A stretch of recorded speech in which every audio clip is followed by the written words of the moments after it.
7 ગુજરાતનો અવાજ। નમસ્કાર દર્શક મિત્રો, i7 ન્યૂઝ ગુજરાતીની સાથે હું છું આપની સાથે પાયલ બામભણિયા। તો જોઈએ આજના મહત્વના સમાચાર।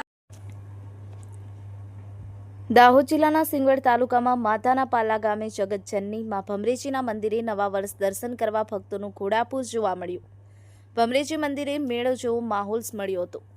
દાહોદ જિલ્લાના સિંગવડ તાલુકાના માતાના પાલા ગામે દર વર્ષની જેમ આ વર્ષે પણ નવા વર્ષના દિવસે જગતજનની માં ભમરેજીના મંદિરે, રત્નેશ્વર મહાદેવ મંદિરે, હનુમાનજી મંદિરે, રામદેવ પીરના મંદિરે દર્શન કરવા ભક્તોનું ઘોડાપુર જોવા મળ્યું હતું। વર્ષો પુરાણું પ્રાચીન ભમરેજી માતાનું મંદિર આવેલું છે।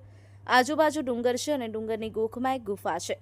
ત્યાં સાક્ષાતમાં ભમરેજી બિરાજમાન છે। ત્યારે આજરોજ નવા વર્ષના દિવસે માતાજીના દર્શન અર્થે દૂર દૂરથી ભાવિક ભક્તો અને શ્રદ્ધાળુઓ માના દર્શન કરી આશીર્વાદ લેતા જોવા મળ્યા હતા। અને આ સાથે આવનારું નવું વર્ષ કુશળ મંગળ જાય તેમજ સમૃદ્ધિમાં ઉમેરો થાય અને પ્રગતિના પંથે આગળ વધે તેવી આશા રાખી અને આવેલા ભક્તોની મોટી સંખ્યામાં ભીડ જોવા મળી હતી। પરંતુ શ્રદ્ધાળુઓ આવે છે અને પ્રાર્થના કરી તેમજ પૂજા અર્ચન કરતા ભક્તોની ભીડ જોવા મળી હતી।